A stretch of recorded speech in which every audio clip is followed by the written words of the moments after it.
اس کے بعد ہم کچھ دنوں سے یہ بات پڑھ رہے ہیں کہ مرزا قادیانی جو اس دور کا بہت بڑا فتنہ ہے،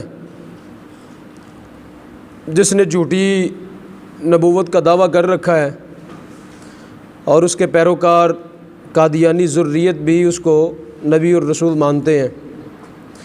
ہم نے اس کی کتابوں کے حوالات آپ کے سامنے رکھے، کتابوں کے حوالہ جات رکھے، جس کے اندر وہ پہلے اس بات کا قائل تھا کہ نبوت کیا ہے؟ بند ہے، نبوت۔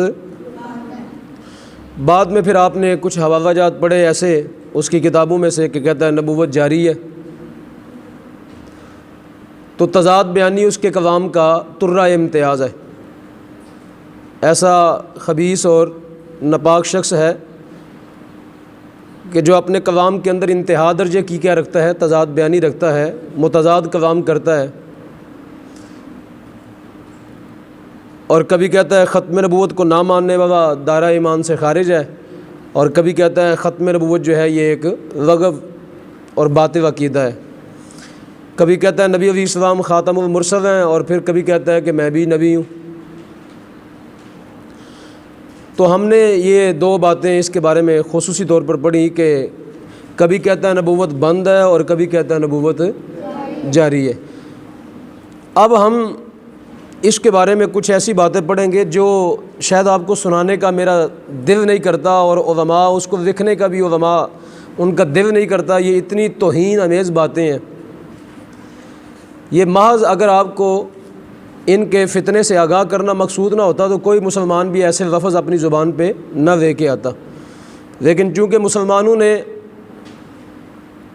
دفاع کرنا ہے ختم نبوت کا، اور آپ جیسے مجاہدین و مجاہدات نے آگے چل کے اسلام کی سربلندی کا پرچم اٹھانا ہے، اور آپ نے انشاءاللہ پوری دنیا کے اندر ان کا پیچھا کرنا ہے، قادیانیوں کا، تو اس لیے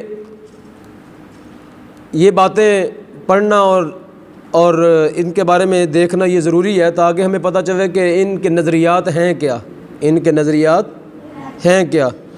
اور پھر ساتھ یہ بات بھی کہ 1974 7 ستمبر 1974 7 ستمبر 1900 یہ وہ پاکستان کا مبارک دن تھا، سعید اور مبارک دن تھا، جب ان کو پاکستان کی قومی اسمبلی سے متفقہ قرارداد کے ذریعے اور آئین پاکستان کے اندر ترمیم کر کے ان کو متفقہ طور کے اوپر کیا قرار دیا گیا؟ غیر مسلم اقلیت، غیر مسلم۔ کب؟ 7 ستمبر 1974۔ اس وقت کا وزیر اعظم تھا ذوالفقار علی بھٹو، اور ہم یہ سمجھتے ہیں کہ باوجود اس کے اندر بہت سی کوتاہیاں تھیں، بڑی خرابیاں تھیں، شاید یہ والا کام جو ہے اللہ رب العالمین کی بارگاہ سے اس کی بخشش کا باعث بن جائے۔ ذوالفقار علی بھٹو کے لیے بہت لوگ جو ہیں وہ غلط رائے رکھتے ہیں، چونکہ اس کے اندر بڑی خرابیاں تھیں، بڑے اس نے جرم بھی کیے، لیکن یہ ایک ایسا کام وہ کر گیا بڑے دباؤ کے باوجود۔ جب اس نے وہ دستخط کیے نا اس ترمیم پر کہ قادیانی آج کے بعد پاکستان کے اندر کیا ہوں گے؟ غیر مسلم ہوں گے، تو اس نے یہ فکرہ اس وقت کہا تھا، یہ تاریخ کی کتابوں کے اندر لکھا ہے، کہنے لگا میں آج اپنی موت پہ دستخط کر رہا ہوں۔ اس نے یہ فکرہ کہا کہ یہ جو میں دستخط کر رہا ہوں یہ در حقیقت میں کس پہ کر رہا ہوں؟ اپنی۔ اس کو پتہ تھا کہ یہ قادیانی امریکیوں کے ساتھ مل کے تو مجھے کیا کریں گے؟ قتل کروا دیں گے، اور بعد میں پھر ایسا ہی ہوا، بعد میں پھر ایسا ہی ہوا۔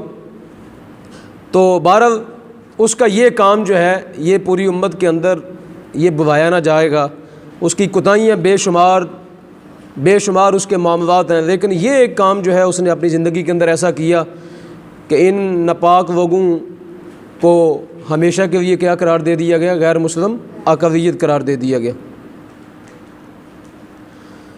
تو اب سامعین محترم، یہ وہ وجوہات ہیں جو میں ابھی آپ کے سامنے بیان کرنے لگا ہوں، یہ وہ وجوہات ہیں جن بنیادوں پر پاکستان کی قومی اسمبلی کے اندر یہ نکات اٹھائے گئے مسلمانوں کی طرف سے، یہ نکات اٹھائے گئے مسلمانوں کی طرف سے کہ بتاؤ مرزائیو تمہاری کتابوں کے اندر یہ باتیں لکھی ہیں کہ نہیں لکھی؟ بتاؤ تم اللہ تعالیٰ کی ذات کے بارے میں یہ کہتے ہو کہ نہیں کہتے، بتاؤ تم نبی علیہ السلام کے بارے میں یہ باتیں کرتے ہو کہ نہیں کرتے، اور ان کے منہ سے سچ جو ہے وہ اگلوایا گیا۔ یعنی انہوں نے قومی اسمبلی کے جملہ اراکین کے سامنے یہ بات اقرار کی کہ ہاں یہ کتابوں کے اندر، ہماری کتابوں کے اندر یہ باتیں لکھی ہوئی ہیں اور ہمارے بڑے نے لکھی ہیں، اور ہم اس بات کا اعتراف کرتے ہیں۔ ہم کیا کرتے ہیں؟ اس بات کا اعتراف کرتے ہیں۔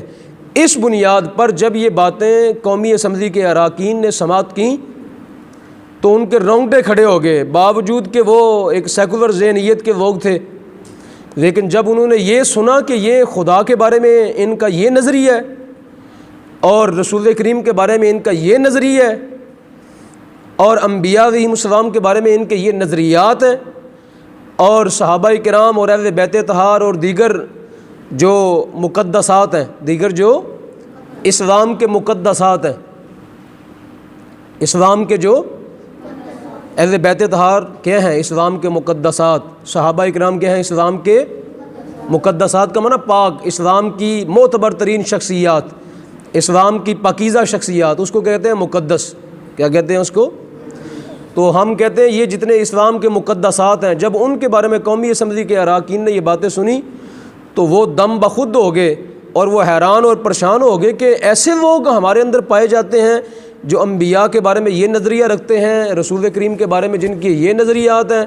تو وہ حیران اور پریشان ہو گئے، اور وہ پہلے ان کا ذہن نہیں تھا کہ یہ ان کو کافر قرار دینا چاہیے۔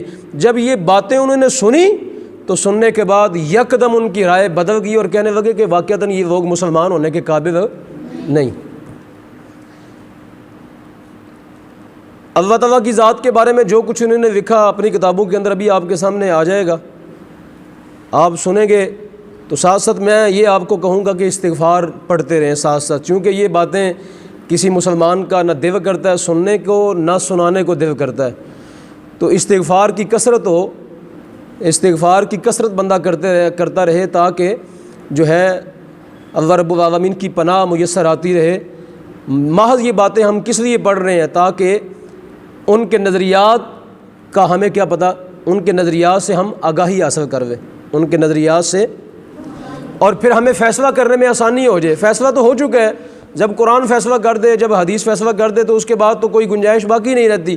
لیکن بہر یہ کہ انسان جس طرح حضرت ابراہیم علیہ السلام نے فرمایا تھا نا وَوَاكِلْ يَطْمَئِنَّ قَلْبِي، تاکہ میرا دل کیا ہو جائے؟ مطمئن ہو جائے، تاکہ میرا دل کیا ہو جائے؟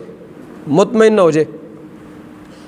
تو اس بنیاد پر جو ہے یہ باتیں آپ کے سامنے رکھی جا رہی ہیں، یہ باتیں آپ کے سامنے رکھی جا رہی ہیں تاکہ جب آپ یہ باتیں پڑھیں گے سنیں گے تو پھر آپ کا جو ہے نا وہ ان سے آپ کی نفرت اس قدر ہو جائے گی کہ زمین آسمان چھوٹے پڑ جائیں گے۔ آپ کہیں گے میری نفرت ان سے اس سے بھی زیادہ ہے، میری نفرت ان سے زیادہ ہے۔ آپ نے شیعہ کے عقائد پڑھے، اہل تشیع کے، دیگر آپ نے جو ہے وہ غیر مقلدین کے عقائد پڑھے، آپ نے امام الوہابیہ محمد بن عبد الوہاب کے عقائد پڑھے کتب کے اندر، تو وہ عقائد پڑھے، تب آپ کے اندر ایک نفرت کا لاوا ابل پڑا۔ لیکن یہ آپ سنیں گے تو آپ کہیں گے وہ تو ان کے مقابلے کے اندر کچھ بھی نہیں ہے، حالانکہ ان کے عقائد جو ہیں وہ قابل نفرت ہیں اور وہ بھی مسلمان ان کو سماعت نہیں کر سکتا۔ لیکن جب آپ ان کے بارے میں سنیں گے تو آپ کہیں گے یہ تو کائنات میں پتہ نہیں مخلوق ہی کون سی ہے۔ تو بہرحال میں ابھی آپ کے سامنے ان کے عقائد جو ہے وہ بیان کروں گا کہ رب العالمین کے بارے میں ان کا نظریہ کیا ہے۔